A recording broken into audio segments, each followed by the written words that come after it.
Am I the jerk if I accused my mom of sabotaging my truck and blowing our family up because I think she wants to keep me in financial ruin for the rest of my life? Posted by you/electricalair464. This one's kind of messy. I, 19M, have been saving for a truck for over a year now, using money from part-time jobs. I'm on the waiting list to get into the job field I actually want. I also currently still live at home and have been using my mom's 56F vehicle to get to and from work, as she is recently retired and doesn't go out much. I saved up enough to buy a used pickup that I really wanted and test drove several times to make sure it was in good condition. I bought the truck, paid for several months of insurance up front, and got it registered. I drove it around for a few days, and it ran fine. A few days ago, my mom asked to borrow it, saying she needed a pickup to help a friend move some things, and I agreed. All I asked was that she replace the gas. I was respectful and thought that was fair since I've been paying for all the gas and maintenance on her car for the last year as part of the deal for using it. I got the truck back that evening, and it's been giving me problems since. It's been stalling on me and, most of the time, won't even crank. I asked my mom about it, and she got snooty, saying that she had her mechanic friend look at it. He replaced some wires and tuned it up, but she claimed it ran fine when she parked it. That's when red flags went up. Yes, the truck had a few issues, so it probably needed a tune-up, but I changed the oil and spark plugs when I got it. I have the previous owner's maintenance receipts, and, as I said, nothing was so bad that I couldn't drive it for several days before lending it to her. I should say, this is the messy part, that my mom has a habit of being financially controlling, and she did not like it when I got the truck.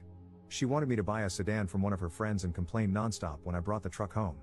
She told me outright that it was a waste of money and that I shouldn't have bought a vehicle from someone I didn't know. Examples of her being financially controlling include how she keeps track of my work hours and, on top of paying her rent that's equal to half of my pay, I also have to buy groceries for both myself and her.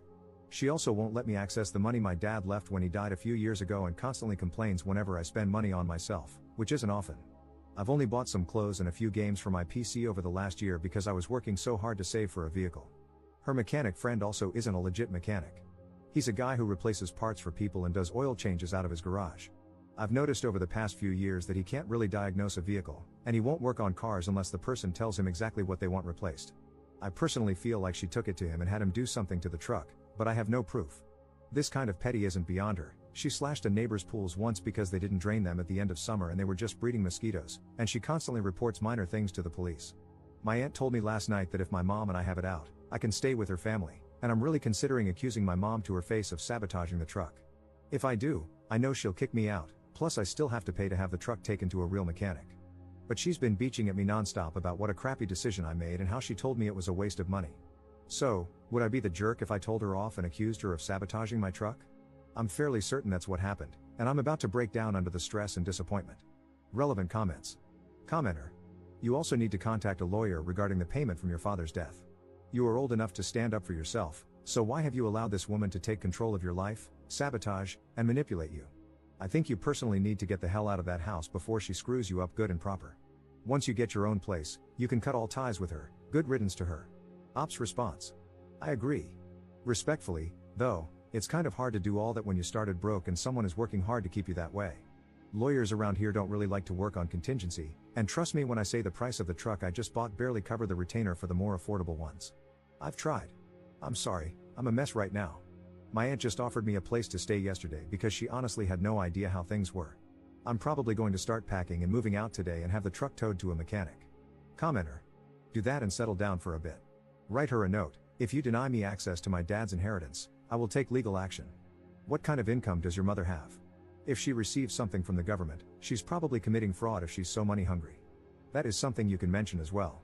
First, get some rest and make a plan. Ops response. She receives a small retirement check from her former employer, and the house is paid off. I don't think she receives any money from the government. Commenter 2. How do you know your dad left you money? And where is it, to the best of your knowledge? Did you ever see it or sign it over to your mom? You may not need to hire an attorney to recover it if you can figure out where it is. Ops response. My dad died of cancer 5 years ago. A few months before he passed, he told me that he had been putting money into a savings account from every paycheck since before I was born and was planning to surprise me with it when I graduated high school. He said there was almost $40,000 in it, and my mom would take care of it until I graduated. She has the account, and I know it still exists because she gets the statements in the mail, and that's the only account my parents had, that I know of, at this particular bank. Update 3 days later. This will be the only update. This is an alt account I made because my mom knows about my other account I've had for a few years, so I'll be deleting it this weekend. So, to answer some questions that people asked. Why don't I get a better job? I was working 2 part-time jobs. Good jobs aren't easy to come by where I live. That's part of the complication with moving in with my aunt, as she lives an hour away, and I would have to find work all over again. That issue has been resolved, though. Did my dad leave a will? If he did, I've never seen it. I don't think he did, and when I asked my aunt about it on Thursday, she is my dad's sister, she said she didn't think he did. But that's part of the update. The update itself is this: my mom and I had a major argument, and I am now at my aunt's until I save up enough to get my own place. The argument wasn't over the truck, though that did come into play. Basically, I took the advice of everyone who commented and said to just go no contact and move out. I had to make sure I could get a job, though, and my uncle was able to get me a decent job as a construction laborer for the company he works for. I start Monday. My aunt and uncle came over last night to load my truck onto a trailer and tow it to a mechanic closer to where they live. They are going to loan me the money to get it fixed. I talked to my mom's mechanic friend, and he said that she brought it in for a tune-up because it was backfiring. Long story short, the timing belt started whining, so he replaced it. What my mom didn't tell me was that the truck had to be towed home because he didn't time it correctly, and she was supposed to get a professional to look at it. That explains why the truck has only cranked once since then. So that's the good news: the truck is fixable, and my aunt and uncle are going to help me. When I told my aunt the full story about the truck and the money my dad left for me, she got mad and told me that she and my uncle were coming over Thursday night to pick me and my truck up. She wouldn't tell me exactly what she was mad about, but I was packed up that evening when they showed up. As soon as she got there, she got into a fight with my mom, asking her about my dad's money. There was a lot of cursing and name-calling, and my mom almost called the police, but my aunt, and this scared the crap out of me, threatened to have her arrested for fraud if she didn't own up, so the cops weren't called. I'm not going to go into the full details of the argument because it's too much to type, but basically, my mom has been pulling small amounts out every month for the last year to supplement her retirement salary. Apparently, the account was put in trust before my dad died, and my mom was the trustee, which is what made my aunt mad because she knew the money was there but didn't know that I had never received any of it. I had never talked finances with her before this. My mom doesn't want to turn the account over because she claims that the trust paperwork says she's not required to until I turn 25.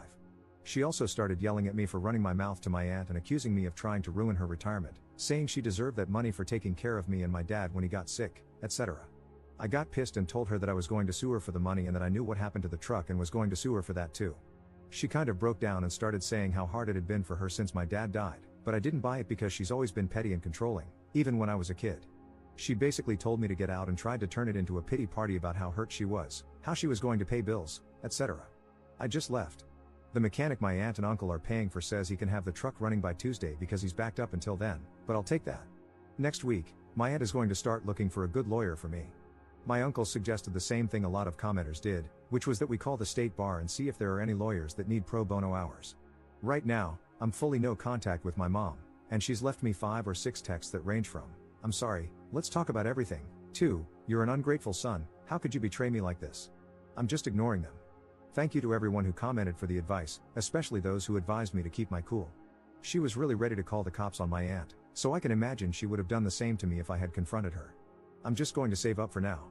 The job I was waiting for is now out of the picture due to how far away I now live, but I'm thinking about trying for trade school or an apprenticeship in one of the trades. Thank you all for the good advice. I really wouldn't have been able to set everything in motion without you all. Relevant comments. Commenter. It is probably against the trust rules for mom to be spending the money. Most trustees are held responsible for any illegal withdrawals and can be charged with a crime and required to pay it all back. And please don't start feeling guilty about going no contact. Just remember, it doesn't have to be forever. You can reevaluate the situation in 5 years if you want. And if you see your mother in court, you can always say, "Mom, it's best for my mental health right now to keep my distance since I don't feel like you've treated me fairly in the past. So let's get through this lawsuit, and if I feel like you are being honest and truly want to do the right thing, then I will think about adding you back into my life." Notice you have not made a commitment, but if she thinks she may get you back, maybe she'll do the right thing by your father's estate. Editor's note. Op has since deleted his account, but there is a chance he might update in the future after finding a lawyer and finishing his legal battle with his mom, despite saying this is his only update.